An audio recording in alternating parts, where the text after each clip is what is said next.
Coba kembali ke atas. Bapak Ibu bisa foto atau catat ya tema ini. Kita baca sama-sama tema firman Tuhan hari ini. 1, 2, 3.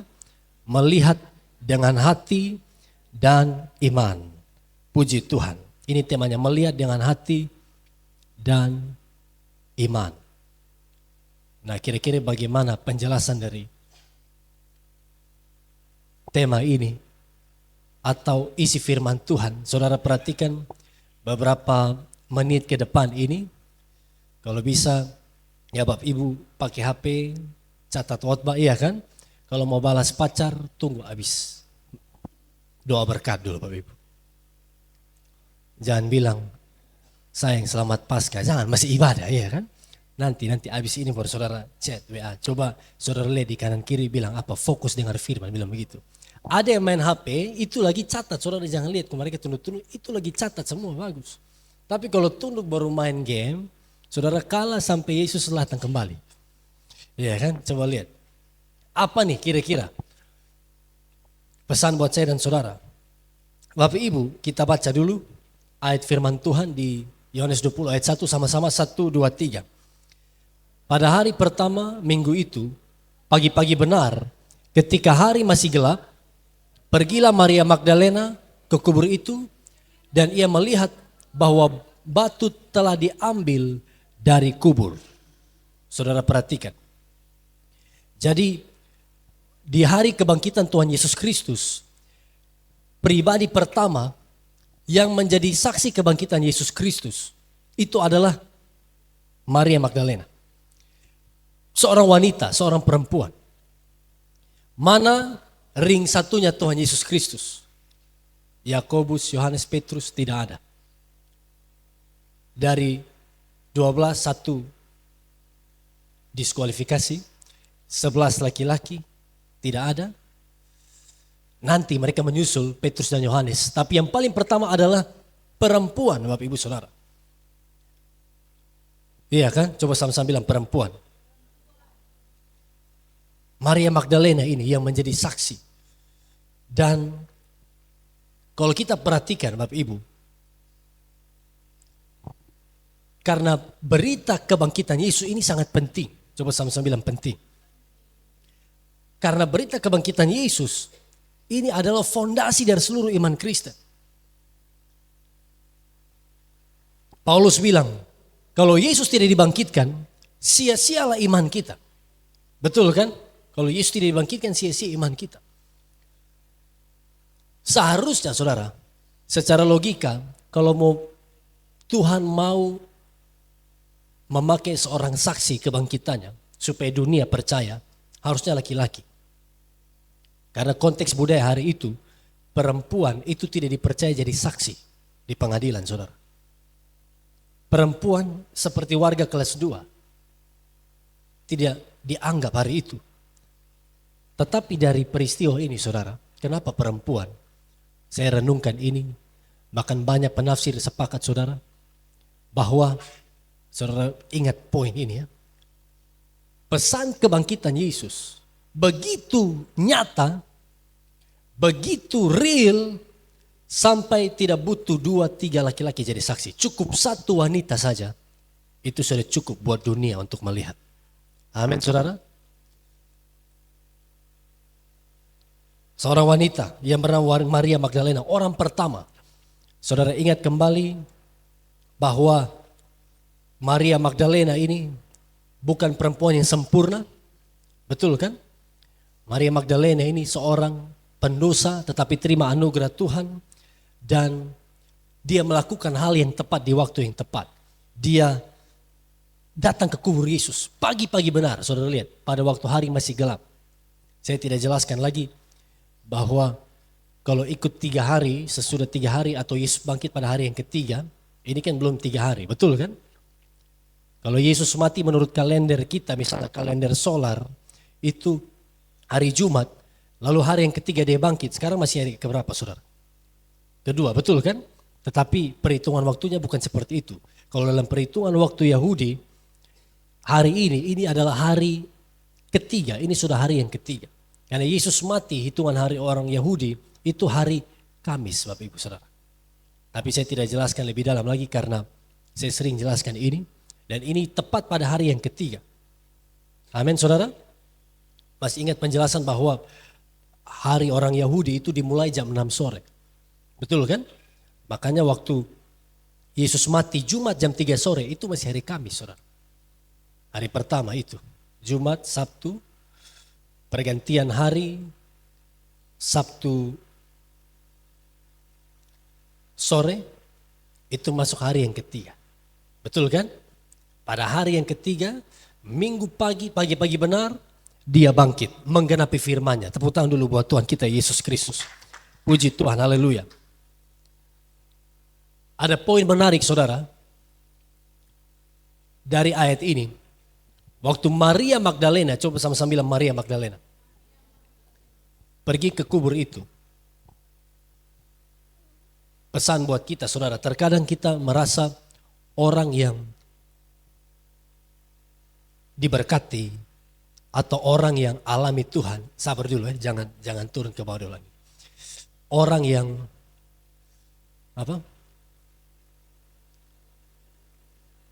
giat untuk Tuhan, setia atau rajin melayani itu karena mereka punya komitmen luar biasa, karena mereka disiplin dan lain sebagainya. Tetapi dari kisah ini saudara, Tuhan ajarkan pada kita. Maria Magdalena, kenapa dia tekun? Kenapa dia orang pertama datang ke kubur? Karena Maria Magdalena ingat bahwa dia orang yang sudah diampuni dari dosanya yang begitu besar. Amin saudara. Bukan karena willpower, karena komitmen dia, karena kehebatan dia, bukan. Tetapi sederhana, karena dia ingat kasih Kristus yang menyelamatkan dia. Makanya muncul di poin berikutnya. Next, coba perhatikan. Baru sampai di sini, saya kasih perenungan ini. Bapak Ibu bisa foto atau catat ini. Orang yang sadar akan kasih Tuhan akan menjadi orang yang lebih dahulu mengalami kuasa Allah.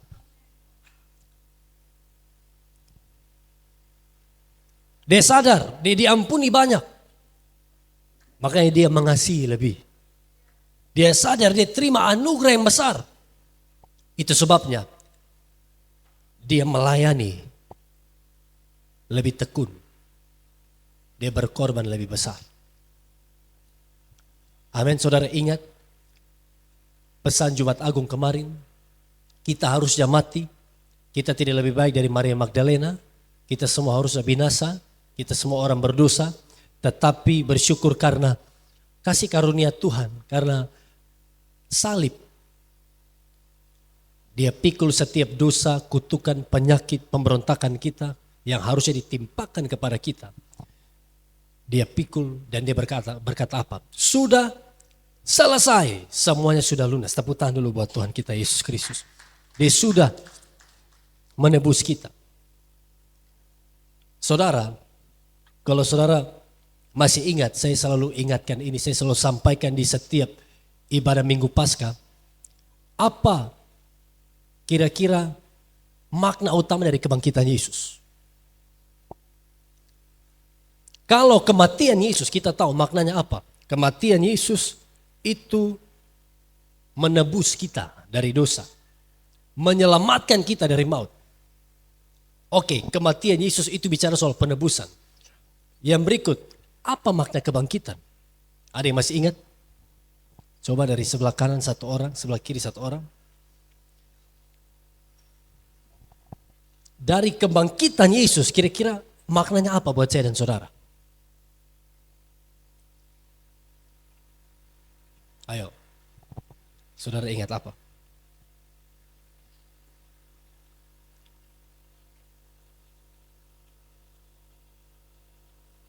Bapak Ibu bisa catat ini, saya sampaikan kembali ya. Memang harus berulang-ulang, firman harus berulang-ulang, betul kan? Supaya kita ingat betul. Saudara, kebangkitan Yesus itu menjadi tanda, bukti bahwa kita sudah diampuni. Ingat ini. Saya ulangi, kebangkitan Kristus itu adalah bukti bahwa kita sudah diampuni. Amin.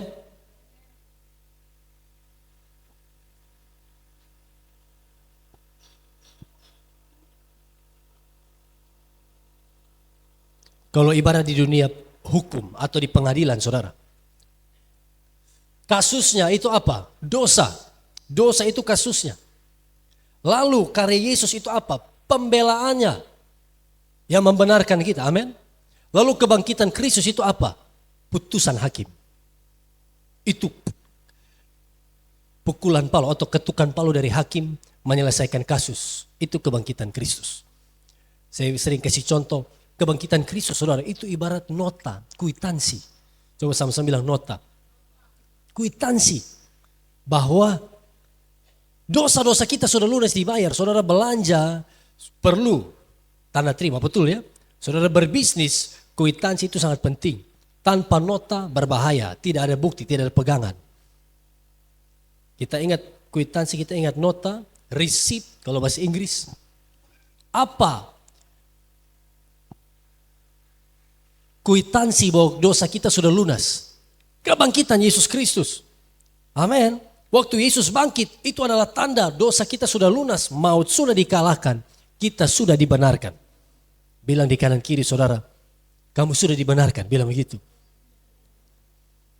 Makanya kita tidak lagi hidup dibayang-bayangi oleh rasa bersalah, intimidasi, amin. Hari ini kita bisa hidup penuh dengan damai sejahtera, dengan sukacita, karena Tuhan sudah ampuni kita. Haleluya. Lanjut, ayat yang kedua, coba next. Bapak Ibu perhatikannya ayat yang kedua bilang apa? Sama-sama kita baca, 1, 2, 3. Ia berlari mendapatkan Simon Petrus dan murid yang lain yang dikasihi Yesus. Dan berkata kepada mereka, Tuhan telah diambil orang dari kuburnya. Dan kami tidak tahu di mana ia diletakkan. Saudara perhatikan ya. Ayat ini bilang begini. Ia berlari-lari mendapatkan Simon Petrus. Saudara ingat Maria Magdalena baru sampai di kubur. Betul kan? Dia baru sampai di kubur. Dia lihat kubur kosong. Tanpa pemahaman dia lari kembali. Sekarang berkata ia berlari-lari dapatkan Simon Petrus. Saudara bayangkan baru sampai di gereja, saudara lari pulang pergi di rumah lagi. Zaman itu belum ada mobil, belum ada motor. Lari pakai apa? DH2, lari pakai apa ya? Pasti lari pakai kaki saudara, iya kan? Bolak-balik. Saudara lihat ya. Ini pesan buat kita, tersirat. Pesannya apa? Next. Bapak Ibu catat ini, foto ini. Orang yang cinta Tuhan itu tidak gampang lelah dalam pelayanan. Dia lari bolak-balik. Orang yang mengasihi Tuhan, saya kasih tanda kutip, tidak gampang lelah. Itu artinya bicara juga secara hati, secara roh. Kita tidak mudah burn out. Kita tidak akan mudah menyerah. Kalau kita ikut Tuhan, kita pasti akan selalu mendapat kekuatan baru dari Tuhan. Seperti burung Raja Wali, Yesaya 40 bilang itu. Betul ya? Ayat 29 sampai 31. Orang yang mengasihi Tuhan, mereka akan tekun dan mereka akan bayar harga. Sampai pelayanannya tuntas. Maria Magdalena baru sampai di kubur, sekarang harus lari kembali lagi ke Simon Petrus. Ini makna tersirat. Saudara pakai di ilmu hermeneutika. Ini bukan penafsiran utama, tetapi ini pesan buat kita. Amin, saudara.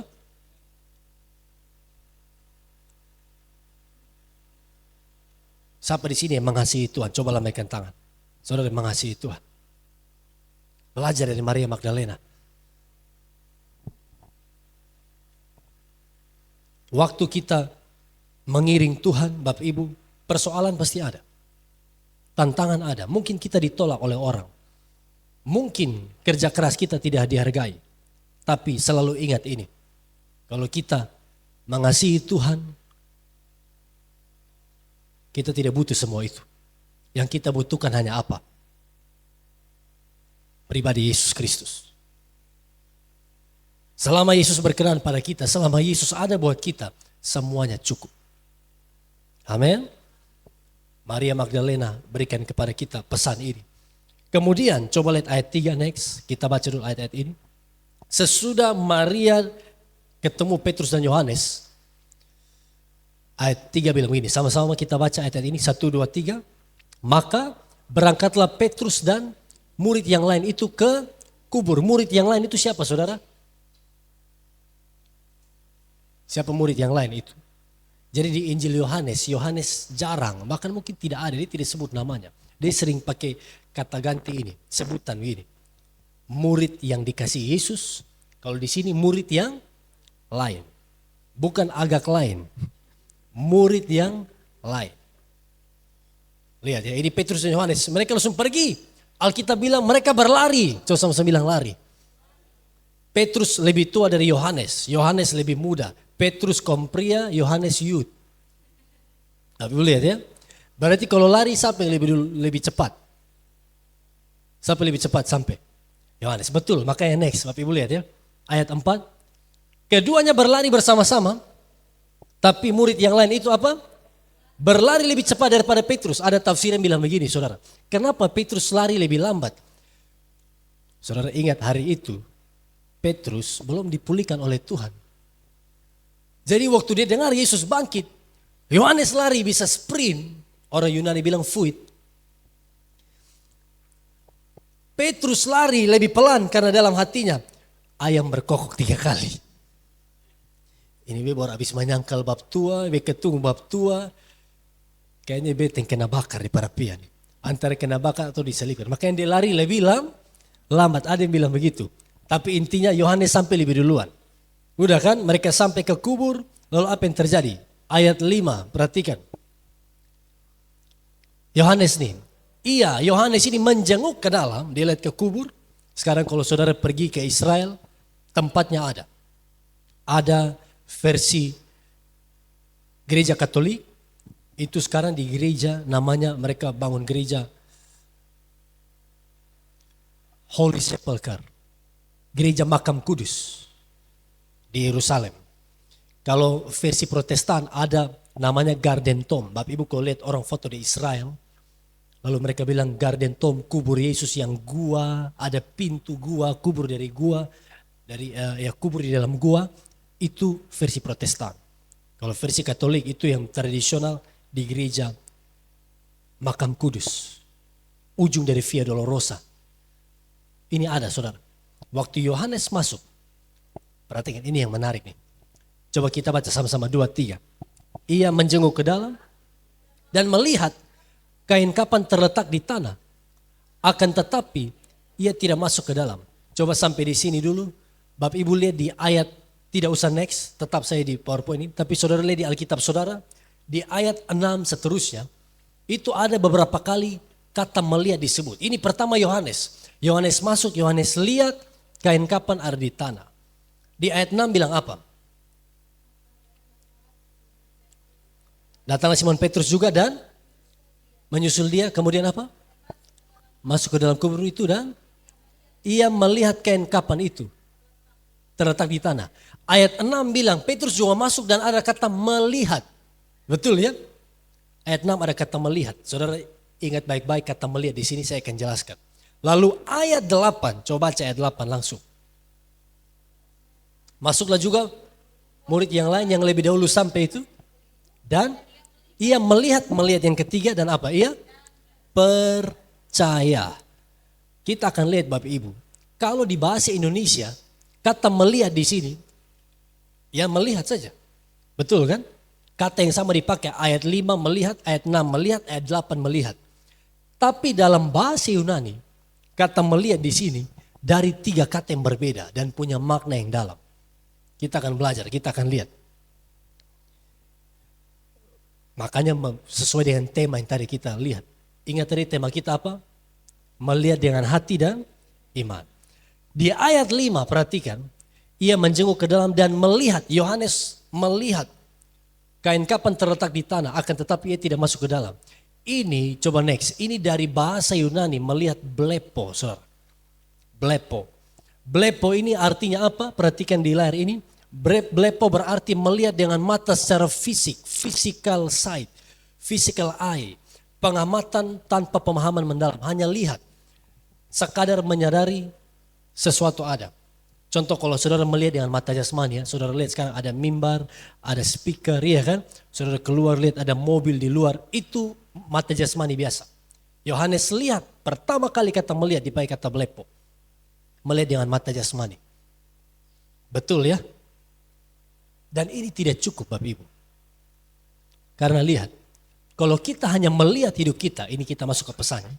Kalau kita lihat hidup kita hanya dengan mata jasmani, kita cenderung fokus pada masalah.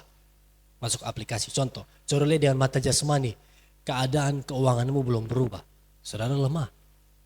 Saudara lihat dengan mata jasmani, sakitmu belum kunjung sembuh, saudara ragu. Saudara lihat dengan mata jasmani, wih ini Goliat ini. Tinggi, raksasa. Tidak ada yang bisa ke skala. Itu lihat dengan mata jasmani, saudara. Tidak cukup. Halo? Yohanes lihat. Makanya hanya belepo, hanya melihat dengan mata jasmani. Saya dapat perenungan ini. Coba saudara lihat. Next. Perhatikan. Tidak semua yang melihat Yesus itu benar-benar mengenalnya. Lihat di depan, lihat di. Bapak Ibu bisa foto ini. Not everyone who see Jesus can truly know him. Tidak. Lihat. Iman tidak dimulai dari mata, tetapi dari hati yang terbuka. Orang bisa lihat Yesus. Orang dari luar lihat Yesus. Agama lain lihat Yesus bilang, oh dia hanya nabi. Dia manusia biasa, dia bukan Allah. Makanya banyak orang tahu soal Yesus. Tapi menolak Yesus. Tidak sungguh-sungguh mengenalnya. Yohanes melihat belepo di sini. Melihat dengan mata jasmani. Udah? Bisa foto ini ya. Lanjut. Di ayat 6 perhatikan. Di sini Joker datang. Bukannya? Simon Petrus. Om Peu datang. Maka datanglah, sama-sama kita baca 2-3. Maka datanglah Simon Petrus juga. Menyusul dia dan masuk ke dalam kubur itu. Ia melihat kain kapan terletak di tanah. Kata melihat yang kedua. Kali ini dipakai waktu Petrus melihat. Nah, kata melihat yang kedua di sini Bapak Ibu. Ini dari bahasa Yunani. Coba next. Theoreo. Theoreo ini makanya muncul kata dalam bahasa Inggris, sekarang bahasa Indonesia sama, teori. Teori, betul ya? Itu kalau bahasa Yunani melihat itu theoreo, ada itu. Nah arti theoreo ini sedikit lebih dalam. Theoreo itu adalah melihat dengan teliti. Melihat dengan cermat. Melihat sambil analisa. Memperhatikan dengan serius. Ini arti theoreo. Ini sedikit lebih dalam saudara. Kalau tadi belepo hanya lihat dengan mata jasmani selesai. Tapi kalau theoreo itu artinya kita melihat dengan pengamatan. Betul ya? Waktu Petrus melihat, Petrus mulai mengamati. Kenapa? Kain kafannya masih ada. Betul ya? Kubur terbuka, dia melihat. Dia mulai mengamati. Kok ini tidak seperti mayat dicuri? Kalau orang bilang mayat dicuri, betul kan? Ini kain kapan masih ada. Pencuri gila mana yang curi mayat buka kain kapan di dalam gua. Mulai ada pengamatan. Nah ini juga sama dengan murid-murid. Sama dengan kita. Theoreo ini waktu kita melihat disertai pengamatan dengan sedikit pemahaman. Ibarat masih ingat waktu mujizat Yesus beri makan 5.000 orang, betul ya? Banyak orang, kemungkinan 15.000 tambah perempuan anak-anak. Lalu murid-murid tahu, mereka melihat dengan teoreo. Tuhan, orang terlalu banyak, 5 roti 2 ikan tidak akan cukup. Kalau kita punya uang tidak akan cukup. Mereka hanya tahu sebatas itu. Ini arti teoreo saudara. Betul ya? Kalau contohnya buat kita apa? Saudara mungkin banyak orang belajar teologi, ini sedikit lebih dalam. Belajar Alkitab, mempelajari soal Yesus, tapi tujuannya apa? Untuk menyerang Kristen, bisa. Hanya teoreo. Atau orang-orang tahu banyak soal firman, tapi tidak mengubah hatinya. Tidak sungguh-sungguh percaya. Ini hanya teori, ini hanya melihat.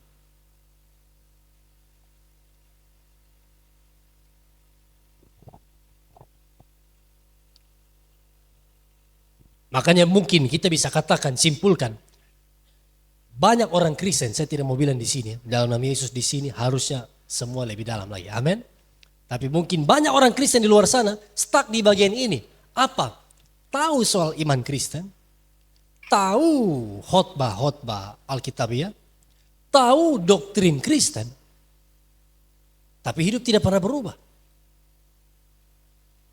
Kenal soal Yesus tapi tidak sungguh-sungguh percaya, ini hanya di level teoreo. That's why perenungan selanjutnya Bapak Ibu catat ini, foto ini, next. Perhatikan, kita baca sama-sama 1, 2, 3. Pengamatan dapat membawa kita lebih dekat kepada kebenaran, tapi hanya iman yang membawa kita masuk ke dalam. Observation, pengamatan bisa membawa kita closer, lebih dekat pada kebenaran. Tapi hanya iman, only faith, yang bisa bawa kita masuk ke dalam. Amin. Coba sama-sama bilang observation.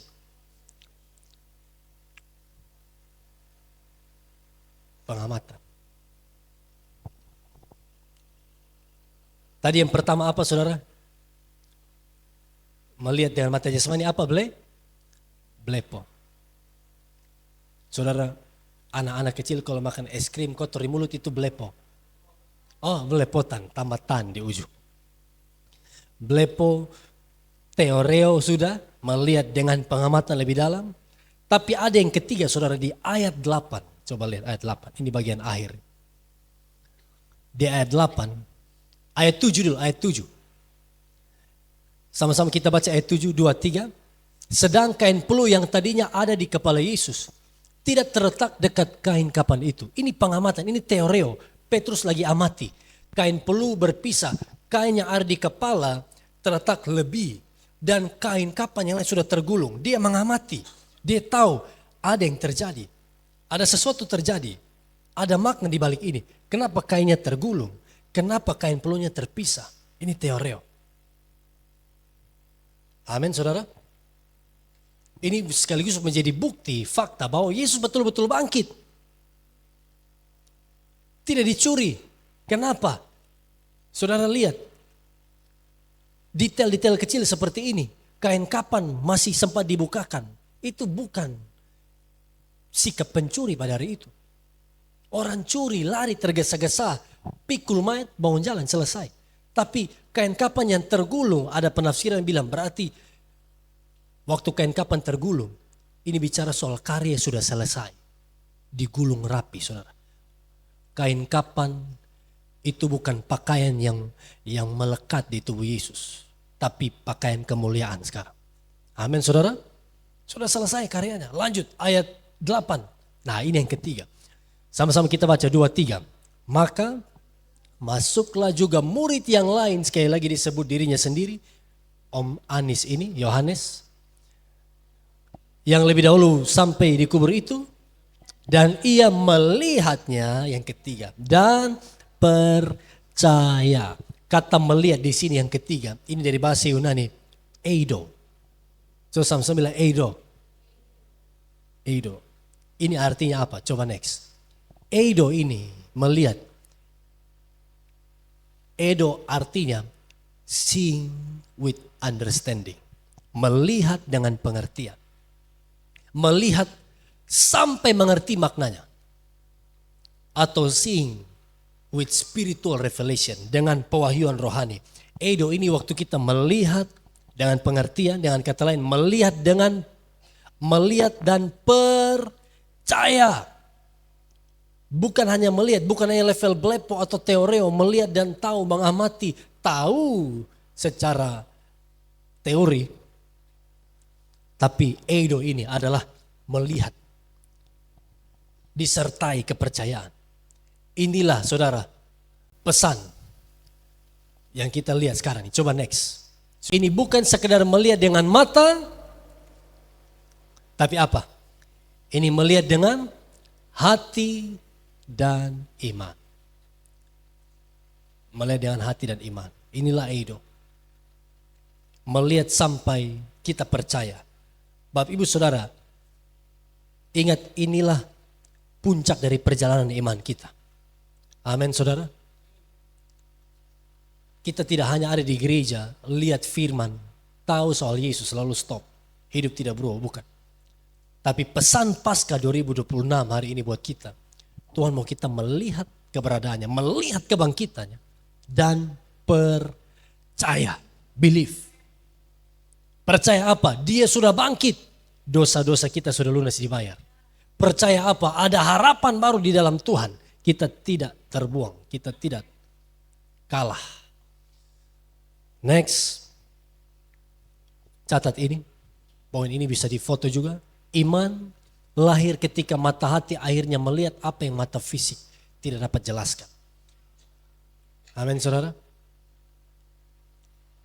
Iman itu lahir waktu mata hati kita bisa melihat apa yang physical eye, mata fisik tidak bisa jelaskan.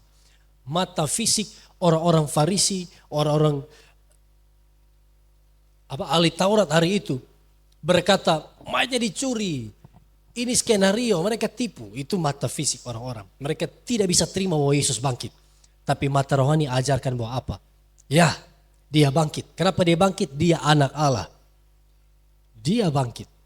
Mau tidak bisa menahan dia. Mau tidak bisa mengalahkan dia. Next. Perhatikan ini, sama-sama kita baca. Slide ini 1, 2, 3. Kebangkitan adalah bukti bahwa Tuhan setia.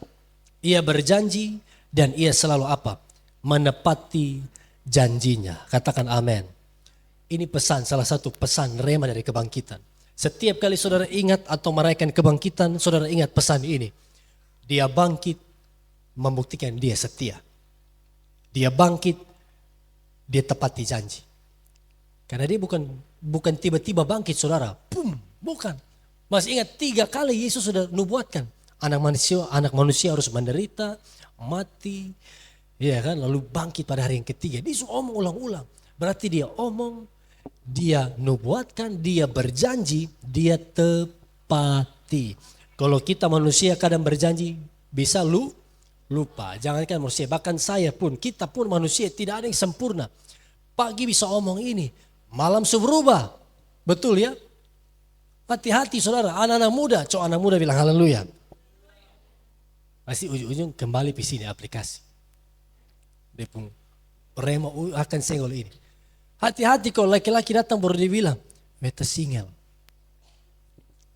Jomblo. Di mulut bilang apa jomblo. Besoknya baru saudara ketahuan. Ternyata dia domba berbulu serigala. Apa saudara?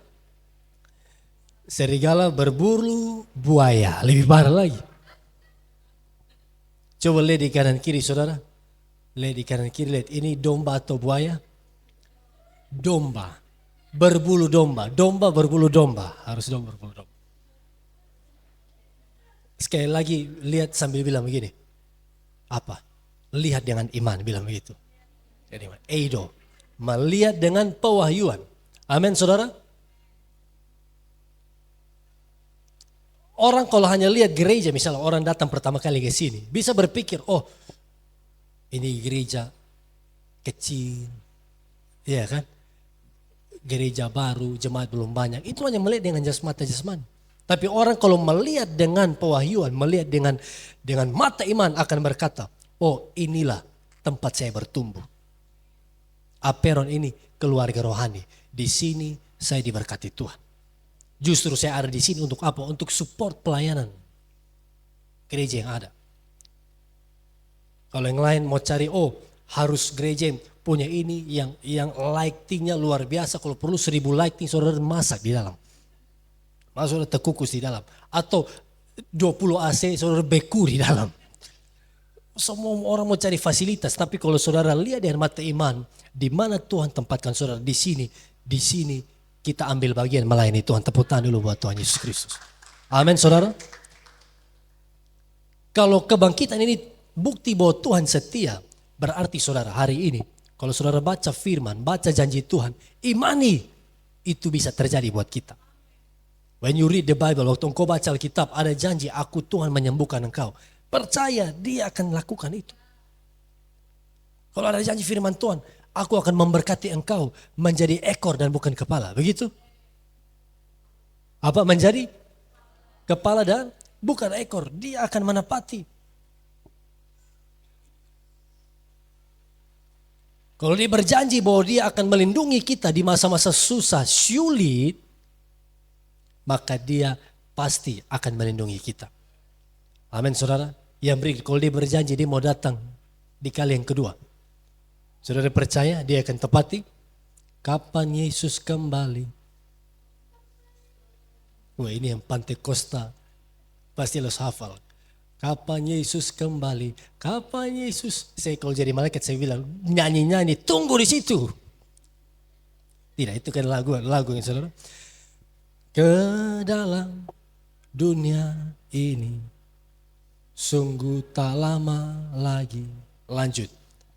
Betapa senang hatiku bila sudah bertemu. Saudara yang tidak nyanyi ini ketahuan ini Gen Z atau Gen Alpha. Ini lagu dari planet mana? Mars, Venus. Ini lagu orang-orang tua kita. Betul kan? Hatiku so rindu. Terus pada Yesus Tuhanku. Kalau dia berjanji dia datang kembali saudara. Percaya. Satu saat dia akan datang kembali. Amin. Tapi jangan tebak waktu. Jangan tebak waktu. 2028. Tidak ada yang tahu kapan. Intinya dia akan datang kembali. Bilang amin. Saudara harus percaya. Lanjut. Slide terakhir ini. Kalau dia bangkit berarti dia setia. Dia tepati janji. Ini berikan pesan buat kita apa? Percayalah bahwa ia sanggup menolong, memulihkan, menyembuhkan dan menyelamatkan hidupmu. Dia omong apa dia akan menepati itu. Tepuk tangan dulu buat Tuhan kita yang ajaib. Mari kita tutup Alkitab kita bersama-sama. Sudah?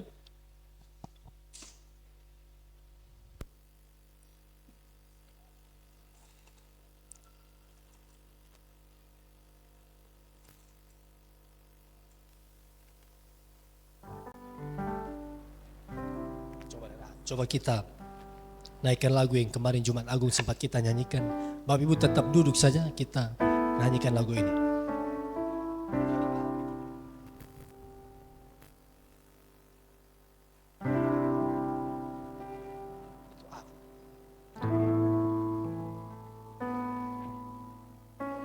Ibu Gembala kalau bisa bantu pakai mic.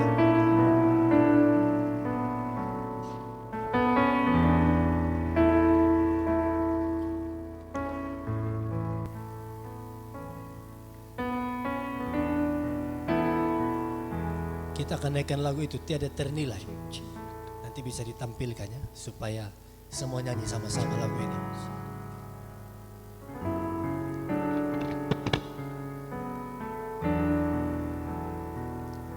Di hatimu, mari naikkan pujian ini. Terukir namaku di matamu, terlukis wajahku. Bukan karena kuat gagahku, namun hanya karena kemurahan-Mu. Meski terkadang aku terjatuh, tak pernah lelah Kau hampiriku, memelukku dengan cinta-Mu. Betapa besar mulia kasih-Mu. Bagimu Tuhan, bagimu Tuhan segala pujian, hormat kemuliaan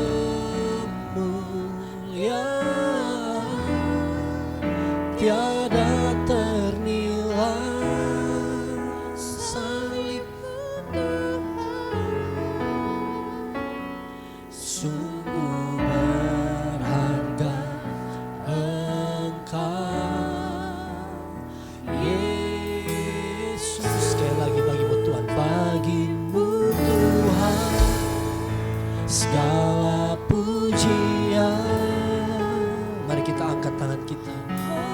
kembalikan pujian, syukur kita kepada Tuhan.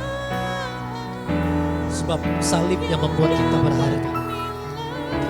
Salibnya memulihkan hidup kita.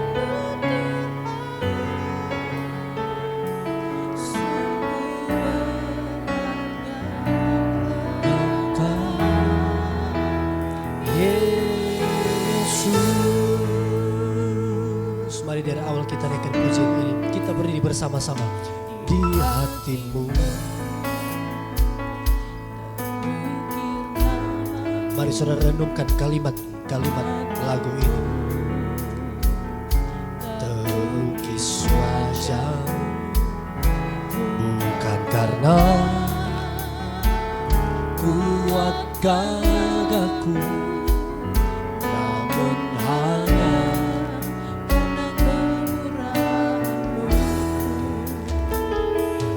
kita mungkin pernah atau sering terjatuh, tapi dia tidak lelah untuk memeluk kita, memulihkan kita, karena dia mengasihi saya dan saudara. Hidupku dengan cintamu, betapa besar mulia kasih-Mu bagimu Tuhan. Mari kita angkat tangan kita, bersyukur kepada Tuhan, bersyukur buat salib.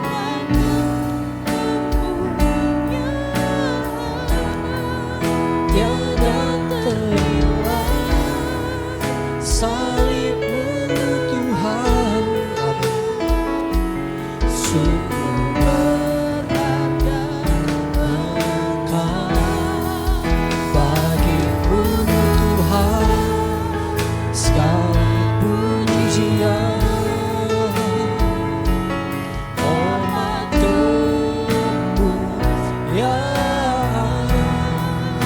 Tiada ternilai salib-Mu Tuhan, sungguh berharga. Mari dan lebih sungguh bagimu Tuhan, bagimu Tuhan, segala pujian. Kami ada karena kebaikan Tuhan, kami ada karena salib, karena pengorbanan. Salib-Mu Tuhan, sungguh berharga Engkau Yesus. Mari angkat suara kita sembah musik. Oh, terima kasih Yesus, terima kasih Tuhan. Kami bersyukur, kami bersyukur Tuhan. Kami muliakan.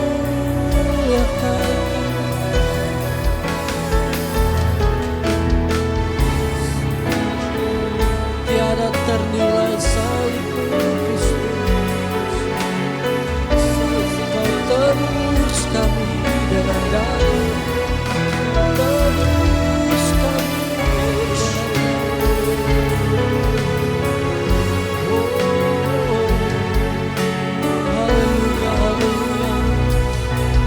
Terima kasih Yesus. Mari naikkan suara saudara, naikkan syukur saudara buat kemenangan yang dikerjakan.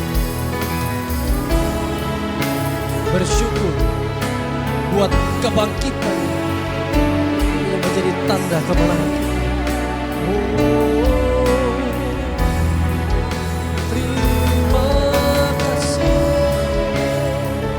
Terima kasih Yesus. Engkau Allah yang hidup, Engkau Allah yang ajaib.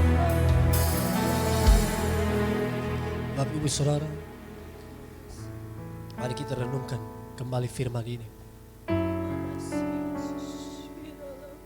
Jangan berhenti lihat situasi kita dengan mata jasmani, di blepo, di teoreo. Tapi mari masuk lebih dalam. Mari mulai melihat keadaan kita. bahkan melihat Tuhan dengan pewahyuan, melihat dengan percaya, melihat dengan iman. Kau akan tahu ada harapan buat keadaan saudara. Ada mujizat yang Yesus bisa kerjakan. Ada penghiburan yang Dia mau berikan bagi kita. Kalau Dia berjanji, Dia berkata-kata, kita bisa pegang janjinya, kita bisa pegang firman, bahwa Dia setia, bahwa Dia menepati janjinya. Bagimu Tuhan segala pujian, hormat kemuliaan, tiada tandingan, salib-Mu Tuhan, sungguh berharga. Sekali lagi, bagimu Tuhan, bagimu Tuhan segala pujian. Terima kasih Yesus.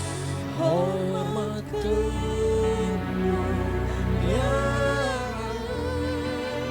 tiada tandingan, salib-Mu Tuhan, sungguh berharga. Katakan lagi, bagimu Tuhan, bagimu Tuhan segala pujian. Amin, amin Tuhan. Hormat kemuliaan, tiada ternilai, salib-Mu Tuhan, sungguh berharga. Yesus, katakan sungguh berharga, sungguh berharga. Ya, Kau berharga, Kau tidak ternilai, Kau segala-galanya bagi hidup kami. Sekali lagi, sungguh berharga, sungguh berharga Engkau Yesus. Berikan tepuk tangan yang meriah buat Tuhan kita Yesus. Haleluya, haleluya, amin, amin. Terima kasih Yesus. Hari ini kami bersyukur Tuhan, kami bersuka cita karena Engkau sudah bangkit. Engkau kalahkan maut, Engkau sudah membenarkan hidup kami, dan kami terima kemuliaan-Mu, kami terima kemenangan di dalam Tuhan. Mari Tuhan meteraikan firman-Mu di minggu Paskah, minggu kebangkitan ini dalam setiap hati kami. Kiranya kami menjadi jemaat-Mu yang bisa melihat dengan hati, dengan iman tentang pribadi Yesus Kristus. Kami percaya bahwa Yesus bangkit. Kami percaya ada harapan dalam kehidupan kami. Kami percaya kalau Yesus bangkit, kami pun akan bangkit pada hari-hari ini. Kami bisa hidup di dalam anugerah-Mu, dalam mujizat-Mu, dalam hidup yang benar seturut firman Tuhan.